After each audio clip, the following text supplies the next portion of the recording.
Friends, આજે vegetable rice બનાવવાના છે. તો આ રાઈસ લઈ લીધા છે, પલાળી દીધા છે. ઇન્સ્ટન્ટ બનાવવાના છે એટલે પલાળી લીધા છે 10 મિનિટ માટે.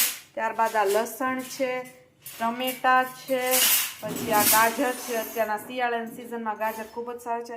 મરચાં છે, કાંદા છે, બટેટા છે અને વટાણા છે. ફ્રેન્ડ્સ, એટલે ઇન્ગ્રીડિયન્ટ્સ લેવાની છે આપણે વેજીટેબલ રાઈસ બનાવવા માટે. લસણ, ડુંગળી, ટમેટા, ગાજર, વટાણા, બટેટા અને આ રાઈસ છે. કુકર લઈ લેવાનું છે. ત્યારબાદ તેલ એડ કરવાનું છે. જો બટર ખાતા હોય તો તમે બટરમાં પણ બનાવી શકો છો. ફ્રેન્ડ્સ, અમે તેલમાં ખાઈએ છીએ એટલે અમે તેલ એડ કર્યું છે. ત્યારબાદ આપણે તેલને ગરમ થવા દઈશું છે. તો સૌથી પહેલા આપણે ઓનિયન ફ્રાય કરીશું, કાંદા નાખીશું, લસણ એડ કરવાનું. કાંદા એડ કર્યા ત્યારબાદ લસણ એડ કરીશું. એને થોડુંક વાર માટે સાતળીશું આવી રીતના. ત્યારબાદ આ બધું વેજીટેબલ એડ કરશું. Capsicum, carrot, peas and potatoes. આ બધું વેજીટેબલ એક સાથે જ એડ કરી દેવાનું. ત્યારબાદ લાસ્ટમાં ટમેટા એડ કરી દેવાના બધા વેજીટેબલ્સ પછી.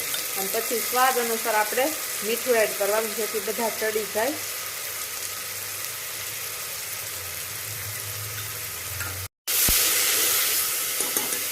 ટમેટા એકદમ પોચા થઈ ગયા છે, ચડી ગયા છે. હવે ત્યારબાદ આપણે રાઈસ એડ કરીશું. અંદાજે કેટલો 1 કપ હશે, 1 વાટકો ભરીને આપણે રાઈસ કર્યા છે છલકતો.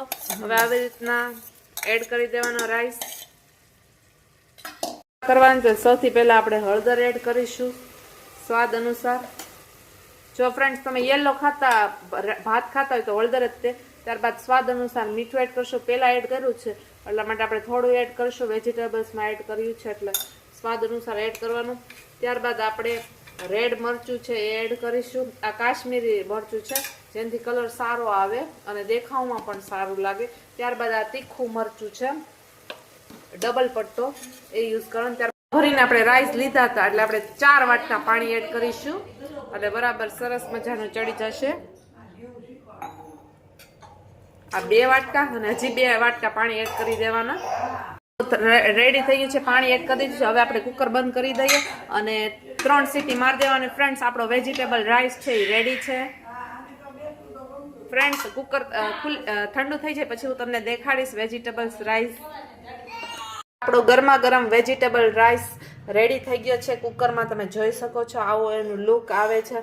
અને ફ્રેન્ડ્સ, ટેસ્ટમાં પણ બેસ્ટ છે અને દહીં સાથે સર્વ કરીને અમે ખાઈએ છીએ. ફ્રેન્ડ્સ, બહુ મસ્ત લાગે છે. તમે પણ એકવાર ટ્રાય કરજો આ રેસીપી.